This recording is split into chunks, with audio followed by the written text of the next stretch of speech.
What's up, guys? So as you can probably tell, for this video we will be doing a full day of eating, specifically on my rest day. Now for this meal, this is my breakfast, my first meal of the day, and I'll put the macros up somewhere over here, but typically this is around 800 to 1,000 calories, I want to say, and around 80 to 100 grams of protein. Now that sounds like a lot, but for me personally, my favorite meal of the day is breakfast, and I love eating a big breakfast just because it sets me up for the day. And typically I eat my breakfast around the same time every day, around like 11 a.m. And so that's the only meal that really stays consistent. My lunch and my dinner typically have to change depending on my schedule. So yeah, I just love having this big meal. It sets me up for the day, and then even if I kind of change my times, I don't get too hungry just because I load up on so many calories in the beginning of the day. But besides that, this is also my meal that like stays the same every day, no matter what. Even on my training days where my meal plan's a little bit different, this always stays the same. The only difference is on my training days, I add a bagel with guacamole on it, just because on my training days I like to have a little bit more carbs before I train, and I usually do that by adding a bagel or adding more carbs to my second meal before I lift.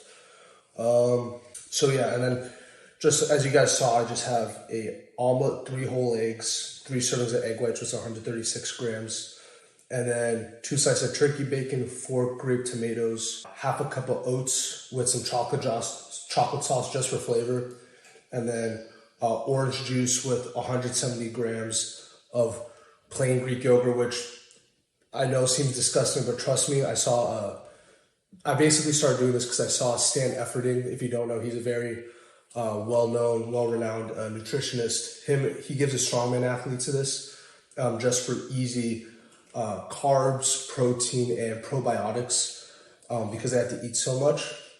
And so I saw them doing that, and I specifically saw Mitch Hooper drinking this and saying that it tastes like an orange creamsicle milkshake, so I wanted to try it. And to be honest, it's pretty good. I think with vanilla Okios, it'll be a little bit more like that orange creamsicle milkshake flavor, because with the plain, it's a little tart, but I like it. It tastes pretty good. I think I'm going to keep it in. But as I said too, on my rest days, I have a little bit less carbs just because I don't need it. I'm not expending as many calories. So yeah, we're going to smash this, and then I actually have to start a lab report, but after that, I'll probably show you guys my second meal or my protein shake later in the day. All right, so real quick change of plans. Ella and I are actually going to go to a cafe to study right now, so I won't have time to cook my second meal before I have to go to work. So what I'm going to end up doing is just eating a banana and protein shake with creatine. Usually for my protein shakes, I just do 2 scoops of whey isolate, which is 50 grams of protein, and then the banana is however many carbs. I'll put the macros up here real quick. But the reason I'm doing this real quick, just because studies have shown that like usually you want to have an intake of protein every 2 hours just to make sure that muscle protein synthesis is constantly happening throughout the day. So you're just in a constant anabolic state.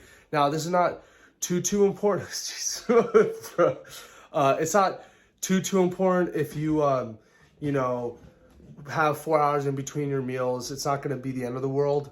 But just this close to the meet, I want to kind of check all the boxes. So yeah, we'll down that, go to work, and then I'll show you guys my second meal after.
Hey guys, so I'm back home.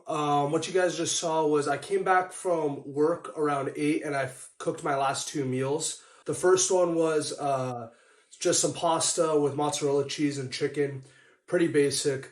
And for that one to digest pretty quickly. And I typically have that also on my training days, but like I said earlier, I tend to add a little bit more pasta to get some more carbs before I train. And it digests pretty quickly. And then for the last meal, I made 2 salmon patties from Costco, a small salad with grape tomatoes, mixed greens, onions, and balsamic vinegar.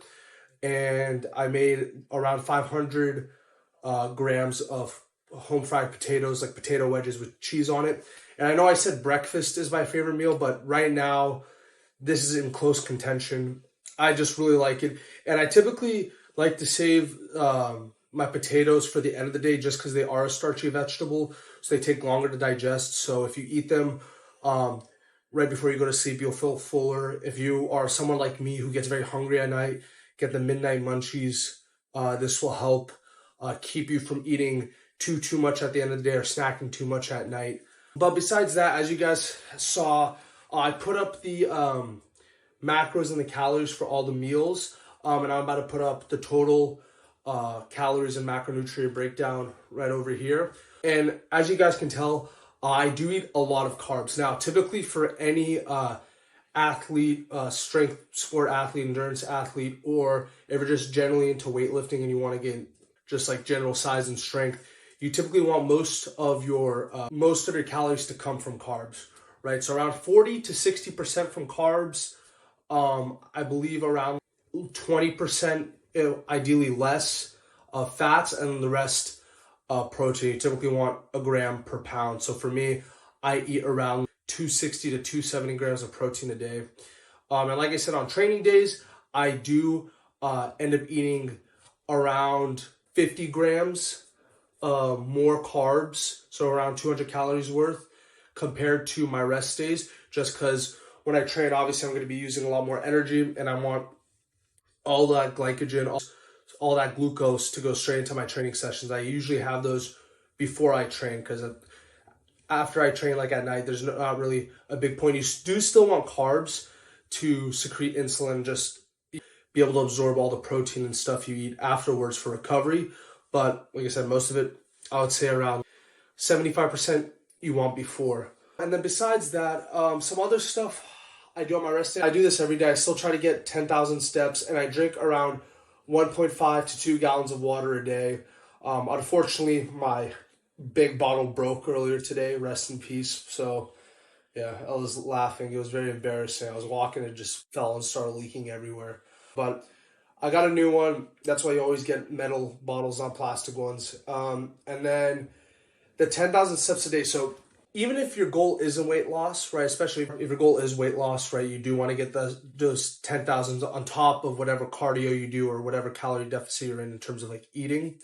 But even besides that, if you care about your recovery, if you're an athlete, if you're, again, general weightlifter, you do want to get the 10,000 just for recovery, right? You don't want to just sit around on your rest days and do nothing just because you're going to start feeling stiff. Your joints might start getting a little stiff and achy. You're not going to break up any of that lactic acid or soreness in your muscles after your training. So you always want to make sure you get that 10,000 just so everything's feeling good, loose, warm. And then on your training days, you want to get most of your steps before you train, just because when you walk in, you'll be a little bit already warmed up, even besides just the typical warm-up you do. But yeah, other than that, as you can see, I don't eat too much. I still try to get, I believe by the end of it, I eat around 35 to 4,000 calories just to maintain my weight. But as you'll see, as I get deeper into prep, what I've noticed, and even towards the end of my blocks, on my regular training blocks, my metabolism starts to spike and I start needing more calories to maintain the same weight. And that mostly goes for everyone, just because like towards the end of a block or a prep, you are pushing the intensity, you are spending or you are exerting more energy, using more calories towards the end of the block to do those heavy lifts. And so you'll need to, make up for by eating more. But besides that, like I said earlier, most of my meals are the same. The reason I can't remember any of the macros or calories off the top of my head is because I usually do just end up eating pretty much the same thing. I know my breakfast always stays the same. I usually have pasta or this salmon patty potato salad dinner, but if I don't, I'll maybe just switch it out for like a different carb or a different protein source. And actually, that reminds me, before I hop off, I do end up eating the salmon patties 3 times a week, and I eat red meat 4 times a week. Now, the reason for that, if you're training hard, you do want red meat just because of all the micronutrients, the minerals, and the creatine present in red meat, but you don't want to eat it every day just for your cardiovascular health, right? So I save the red meat for my training days. After I work out, I typically eat it just to help. It usually has more protein along with the micronutrients and minerals and stuff that I mentioned before. So you typically want to eat that after, absorb all that immediately after. Your body's going to suck it up, right? And then I eat fish on my rest days for the omega-3s, right? So for all those omega-3s and those fish oils and stuff, just so it helps with my inflammatory response, reduces inflammation so I can recover better before my training sessions. But yeah, other than that, I think that's pretty much it. If you guys enjoyed the video, please like, subscribe. If you guys want more of this kind of like informational lifestyle stuff, please let me know. You can comment that down below. Besides that, peace.